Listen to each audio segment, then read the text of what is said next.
Assalamualaikum warahmatullahi wabarakatuh. Anak-anak, kita ketemu lagi di pembelajaran yaitu tema 2, menyayangi tumbuhan dan hewan. Subtema 1, manfaat tumbuhan bagi kehidupan manusia. Adapun pembelajaran 5 dan 6 yaitu bermain peran, dongeng, penjumlahan dengan sifat pertukaran. Anak-anak, bagaimana kabar kalian? Tentunya kalian tetap semangat, jaga kesehatan, dan selalu berdoa kepada Allah Subhanahu wa Ta'ala. Anak-anak yang saya banggakan, sebelum kita melanjutkan pembelajaran di tema 2 ini, mari kita serukan yel-yel kita. Semangat, semangat, semangat belajar daring. Oke, untuk itu kita awali pembelajaran ini dengan membaca basmalah bersama-sama. Bismillahirrahmanirrahim. Oke, ayo bermain peran. Apa itu bermain peran? Sebuah permainan di mana permainannya memainkan peran karakter dalam latar fiksi. Nah, sekarang kalian perhatikan gambar berikut. Gambar tersebut menunjukkan beragam jenis tumbuhan dan hewan. Ya. Nah, di Indonesia memiliki berbagai jenis tumbuhan.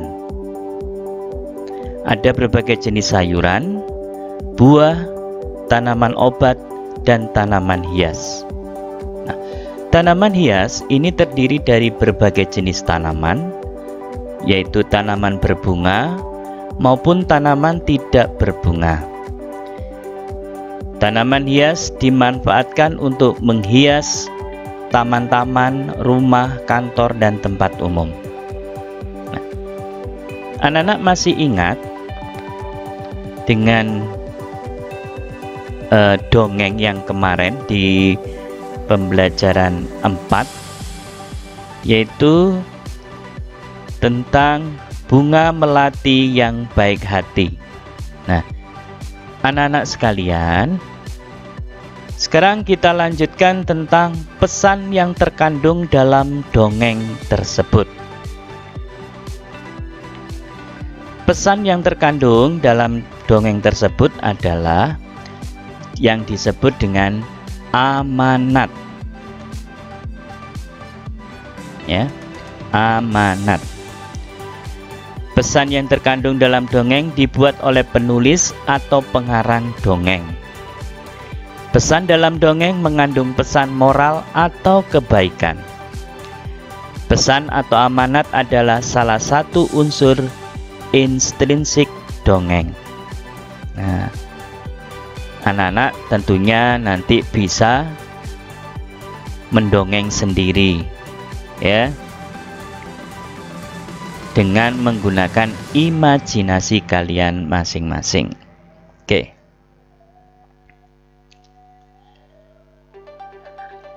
Pembahasan yaitu tentang dongeng. Apa itu dongeng? Dongeng itu adalah salah satu jenis karya sastra yang berisi tentang cerita khayalan atau bersifat fiksi. Dongeng memiliki sifat menghibur dan mengandung nilai pendidikan, moral, sehingga dongeng biasanya diceritakan atau dibacakan kepada kalian semua. Nah, dongeng memiliki fungsi yang agak berbeda dengan karya sastra lainnya. Berikut ini adalah fungsi dongeng. Nah, 1. Dongeng bersifat mengajarkan nilai moral yang baik. Dongeng dapat menambah wawasan dan daya imajinasi kalian. Dongeng bersifat mengembangkan kreativitas kalian semua. Dongeng dapat dijadikan sebagai hiburan. Dongeng dapat mendekatkan kalian dengan orang tua kalian. Nah, dongeng juga memiliki unsur-unsur seperti karya sastra lainnya. Unsur instruktif dongeng yaitu tema, latar, alur, tokoh, penokohan, sudut pandang, gaya bahasa, amanat atau pesan. Dongeng memiliki banyak jenis, yaitu mite atau mitos, legenda atau cerita rakyat, fabel, hikayat, parabel, dongeng orang pendir. Nah, ini adalah jenis-jenis dongeng. Sekarang kita beralih pada ini teman kita Edo. Nah, Edo di sini mengumpulkan 530 helai daun nangka. Ya, masih berhubungan dengan yang namanya tumbuh-tumbuhan. Anak-anak mengenal ya pohon nangka. Oke. Edo kemudian menyimpannya dalam kantong plastik hitam. Kemudian Benny mengumpulkan 720 helai daun nangka juga. Ia meletakkan dalam kantong plastik merah. Ya.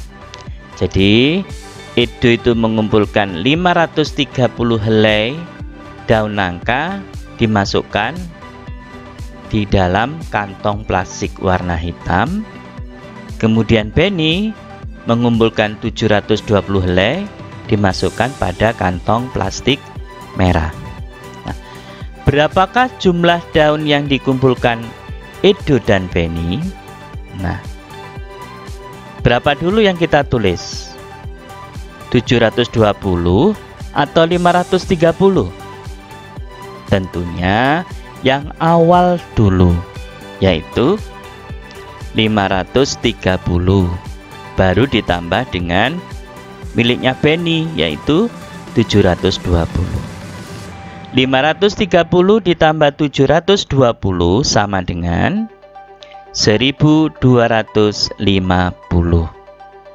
Jumlah daun yang dikumpulkan Edo dan Benny adalah 1250. Kemudian tempat menyimpan daun milik Edo dan Benny ditukar. Daun Edo diletakkan pada kantong plastik merah, daun Benny diletakkan pada kantong plastik hitam dengan jumlah yang sama. Berapakah jumlah daun milik Edo dan Benny?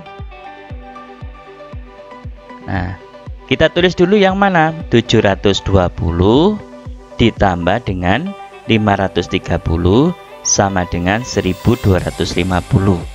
Hasilnya tetap jumlah daun yang milik Edo dan Benny adalah 1250. Jadi 530 ditambah 720 sama dengan 720 ditambah 530. Nah, ini adalah sifat pertukaran penjumlahan. Seperti gini loh nak. 5 ditambah 7 sama dengan 7 ditambah 5. 3 ditambah 4 sama dengan 4 ditambah 3. Jadi bagian pertama ini ya, bagian pertama ini ditukar. Nah, ini loh ya. Seperti itu. Oke, nanti belajar lagi ya supaya lebih paham. Kita lanjutkan. Ayo bercerita. Nah, tadi sudah bercerita tentang Edo. Sekarang tentang petani yang baik hati. Ini adalah sebuah dongeng. Kita baca bersama-sama ya. Suatu hari tinggallah seorang petani yang baik dalam dan murah hati. Pada saat petani itu pergi ke sawahnya, ia menemukan seekor burung pipit yang kakinya patah. Sang petani merasa kasihan, ia pun membawa burung itu ke rumahnya yang sederhana. Sang petani langsung mengobati kaki burung tersebut. Setelah beberapa hari, ia rawat burung pipit, kemudian dilepaskan kembali ke alam bebas. Nah, ini nanti anak-anak bisa membaca sendiri di buku tema 2, yaitu di halaman 44 sampai halaman 45. Ini yang kedua ya. Nanti kalian bisa baca sendiri ya. Oke, ini paragraf yang kedua. Yang paragraf yang ketiga, nah ini besoknya sang petani menanam biji-biji semangka di dekat rumahnya. Nah, yang keempat ya. Kemudian yang kelima, akhirnya karena kebaikan dan ketulusan petani itu, sekarang ia menjadi orang yang sangat kaya raya. Ia selalu membagikan hartanya kepada orang yang kekurangan dan selalu menolong orang yang butuh pertolongannya. Nah, sekarang kita ceritakan kembali, tetapi dalam bentuk gambar berseri. Nah, Pak Adi sudah buatkan. Nih ya. Yang pertama, nah ini. Kemudian yang kedua, yang ketiga, yang keempat ya. Kemudian yang terakhir adalah nah itu ya. Nih, ini adalah kisah tentang petani yang baik hati. Dia berbaik hati kepada siapa? Iya, kepada burung pipit. Oke, kita lanjut. Pesan yang terdapat pada dongeng petani yang baik hati. Pesan apa saja? Pesan dalam dongeng petani yang baik hati adalah setiap perbuatan baik akan mendapatkan balasan yang baik pula. Perbuatan baik yang telah dilakukan petani yang baik hati itu apa saja perbuatan baiknya? Yang pertama, mengobati kaki burung pipit yang terluka, melepaskan burung pipit ke alam, berterima kasih kepada burung pipit yang telah memberinya bibit semangka, merawat bibit semangka hingga berbuah, selalu membagikan hartanya kepada orang yang kekurangan, dan yang terakhir, menolong orang yang butuh pertolongannya. Nah, inilah sifat baik yang dilakukan oleh petani tersebut ya. Dia dibantu oleh burung pipit membawakan biji semangka. Oke. Mengapa kita harus berbuat baik kepada semua makhluk hidup, khususnya kepada tanaman?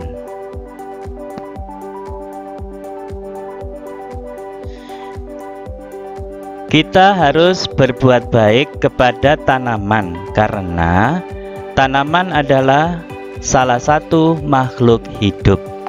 Nah, makhluk hidup yang bagaimana? Nah, itu ya, kita lihat. Selain itu, tanaman juga memiliki banyak manfaat bagi kehidupan manusia. Yang pertama, tanaman menjadi sumber bahan pangan manusia. Kemudian, tanaman menghasilkan oksigen yang dipakai manusia untuk bernafas. Tanaman dapat digunakan sebagai bahan obat-obatan. Ya. Kemudian berikutnya yaitu tanaman dapat digunakan sebagai bahan pakaian. Tanaman dapat membuat lingkungan menjadi lebih sejuk. Oke, pembelajaran hari ini sudah usai. Semoga bermanfaat dan bertambah ilmu kita. Utamakan sholat dan mengaji. Kita akhiri dengan bacaan hamdalah bersama-sama. Alhamdulillahirabbil alamin. Wabillahi taufiq wal hidayah. Wassalamualaikum warahmatullahi wabarakatuh.